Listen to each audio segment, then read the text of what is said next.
Hello everyone, and welcome back to your daily government and financial news update. As always, I'm interested in hearing your thoughts on everything, so make sure to give this video a like, but also leave a comment giving your thoughts on everything that is currently going on.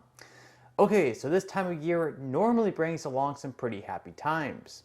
With 4th of July celebrations right around the corner, Americans, of course, look forward to celebrating the birth of our independence with parades, fireworks, and barbecues. Last year, the Biden administration boasted about decreasing the prices of the typical 4th of July eats, saying, "Hot dog, the Biden economic plan is working." And that's something that we can all relish.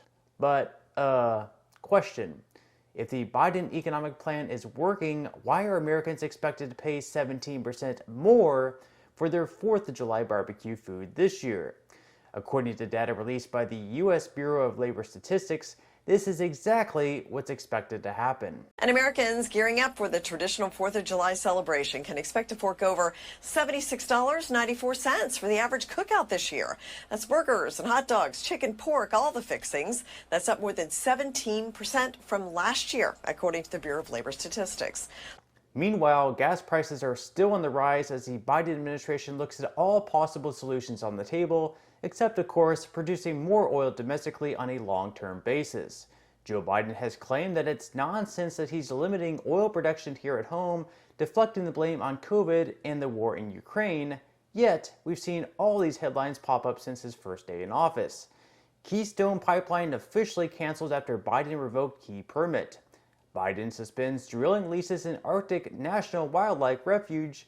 Biden halts oil, gas leases amid legal fight on climate cost.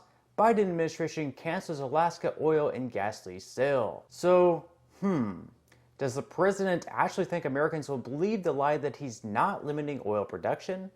President Biden's energy secretary continues to blame record gas prices on Putin's war and domestic energy producers, with no mention whatsoever of the Biden administration's anti-American energy obsession. The summer driving season is underway, and Americans are paying more at the pump every time they fill up their gas tank.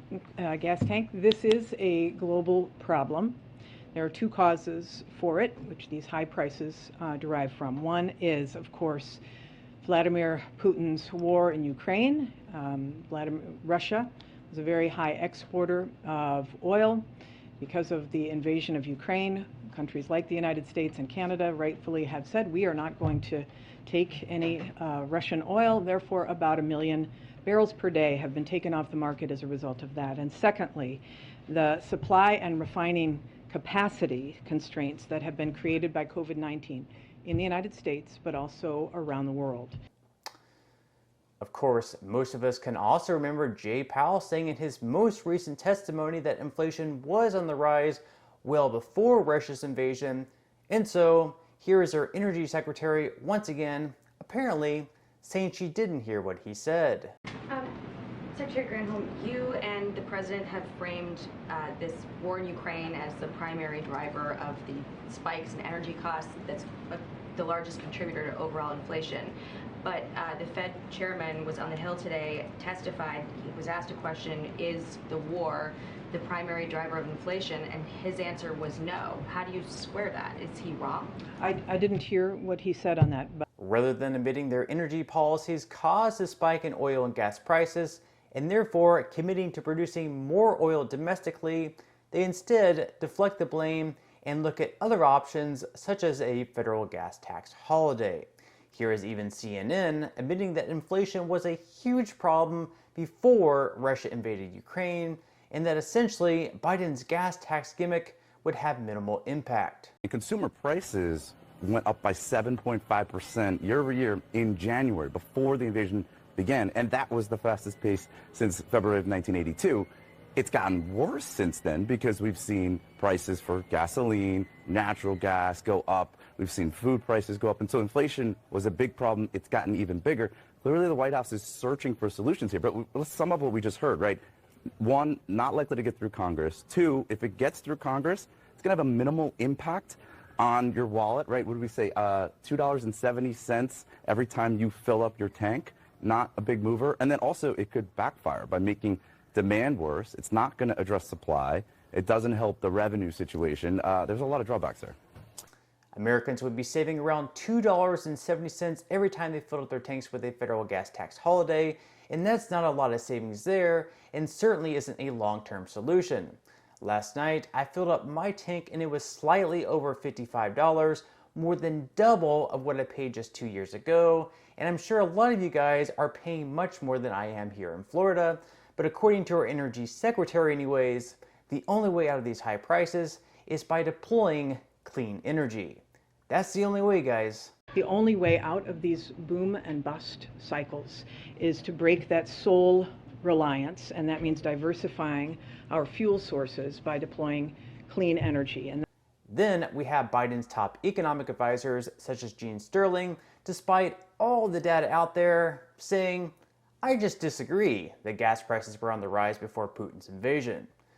He just disagrees. That's all you have to do. You don't even have to look at the data. The fact is still that on January 17th, gas prices were not high by historical standards. They were below what real gas price levels are over the previous decade. So when you talk about the run-up in gas, I don't think there should be any controversy anywhere partisan that is due to Putin's invasion and our response to it. Okay, let's talk. I mean, they did go higher since the inauguration based on a number of choices that were made to end leases, to end pipelines. That is, in the beginning, those prices did start to increase at that point. It's disagree. He just disagrees. Perhaps we should show him this price chart and make it perfectly clear that with each new regulation, with each new piece of red tape, with each new suspension of oil, gas leases, and drilling permits, that prices continue going up. This isn't Russia or Ukraine's fault. This isn't COVID's fault.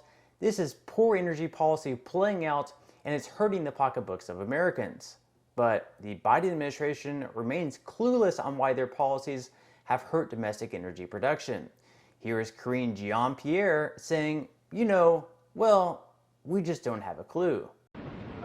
Is there a working theory that the administration currently has as to why the oil companies have not already increased their refining capacity? There's no working theory on our part. With prices continuing to rise across the board, President Biden is now clamoring for even more government spending, saying that we need more money, more stimulus, to plan for the second pandemic. I know you're looking for more money from Congress for this vaccine campaign and for COVID funding going into the fall.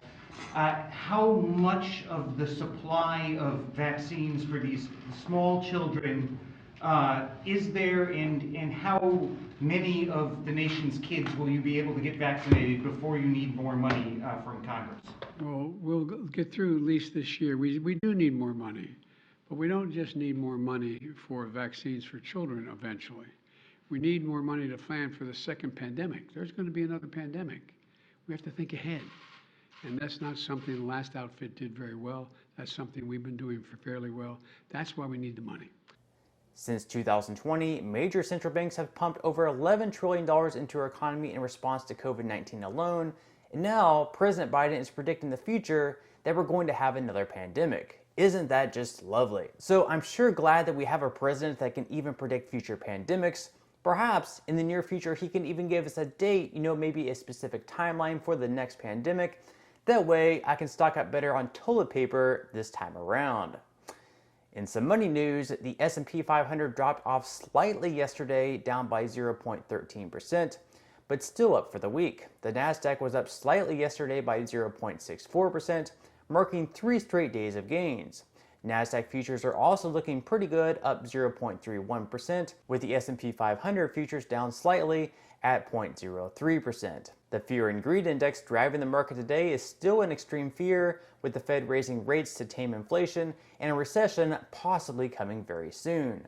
Meanwhile, Bitcoin continues to hover in the $20,000 range, jumping above the $21,000 mark on Tuesday, but bouncing around 20K since.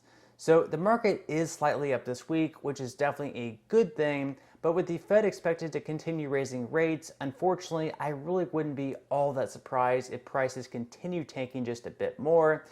Regardless, with these heavily discounted prices, it's definitely not a bad time to either start investing, or if you're already investing at this time, to continue dollar cost averaging down. These are pretty good prices. So if you would like to get started, or perhaps you have already started but would like to add 6 free stocks to your portfolio, in the comment section below, I will pin a comment with a link where you can claim 6 free stocks from Webull. Additionally, if you activate Webull Crypto and complete at least 1 trade, you will be able to claim $5 of Bitcoin or any other cryptocurrency of your choosing.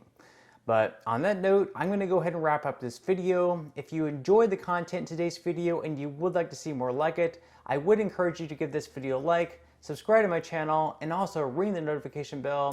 That way you will be the very first to be notified when I do release future videos. And until next time, have a wonderful day ahead, and as always, I'll see you in the next video.